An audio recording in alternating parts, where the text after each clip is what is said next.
मुहम्मद व अला आलि मुहम्मद कमा सल्लैता अला इब्राहीम व अला आलि इब्राहीम इन्नका हमीदुम मजीद। अल्लाहुम्मा बारिक अला मुहम्मद व अला आलि मुहम्मद कमा बारकता अला इब्राहीम व अला आलि इब्राहीम इन्नका हमीदुम मजीद।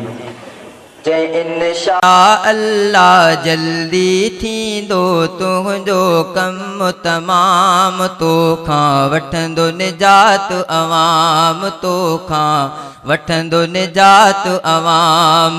तुंहिंजी हुकूमत थी पई आहे ॾाढी हिते बदनाम, तोखां वठंदो निजात अवाम। चओ सभई इंशाअल्लाह। तोखां वठंदो निजात अवाम। ख़त्म नुबूवत ते भी हमलो तो कयो बार बार, कादियानिन जो तू हामी थी गाल इहा निर्वार हो, थी गाल इहा निर्वार। आईन जो काफिर काफिर रहंदो बुध तू यहूदी गुलाम, तोखां वठंदो निजात अवाम।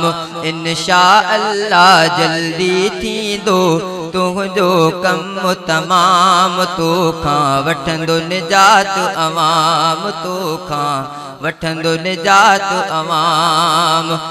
तौहीन सहाबाजी भी कई तो सबके आमालूम,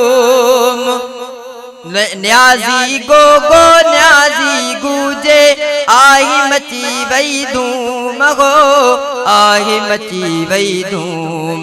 इस्तीफा तो तुझी चाहे हर एक खास अवाम, तोखां वठंदो निजात अवाम। नारा तकबीर।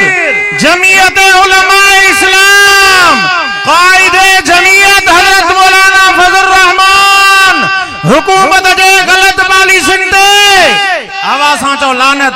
हुकूमत जी गलत पॉलिसिन ते मां चवां गो, तव्हां चओ इमरान गो।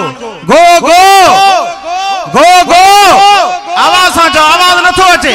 असांजे कई दिन जा तव्हां जलसा ॾिसो था उते नारा कीअं था लॻनि। गो गो गो गो शान मुस्तफा नबी पाक सल्लल्लाहु अलैहि वसल्लम दुश्मनन ते तंगे अतो मां हर एक माण्हू खास करे त गरीब, वायदा करे तू सारा फिरी वै तो कयो ही फिरेब हो, तो कयो ही फिरेब। ना अहल सिलेक्ट में वियो लिखजी तुंहिंजो आहे नाम, तोखां वठंदो निजात अवाम। इंशाअल्लाह जल्दी थींदो तुंहिंजो कम तमाम, तोखां वठंदो निजात अवाम।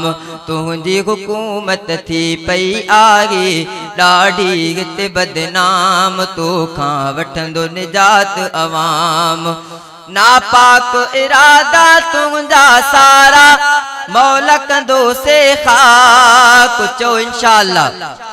नापाक इरादा तुंहिंजा सारा मौला कंदो से खाक, तो जहिड़े पलीद खां मौला मुल्क कंदो ही पाक हो, मुल्क कंदो ही पाक।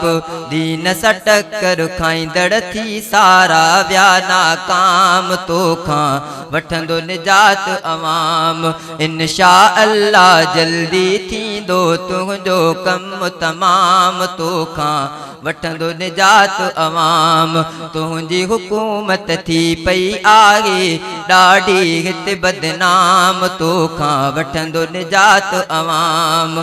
कायद मौलाना जे हुकुम ते चवंदे अब्बासी लबैक, कायद मौलाना जे हुकुम ते चवंदे अब्बासी लबैक। ख़त्म नुबूवत ख़ातिर निकिरी सारा थींदा शरीक हो, सारा उथंदा शरीक। इस्लामाबाद जा रोडा ऐं रस्ता अफ़ज़ल थींदा जाम, तो खां वठंदो निजात अवाम। इंशा अल्लाह जल्दी थींदो तुंहिंजो कम तमाम, तो खां वठंदो निजात अवाम। तुंहिंजी हुकूमत थी पई आहे ॾाढी हिते बदनाम, तो खां वठंदो निजात अवाम। चओ सुभान अल्लाह।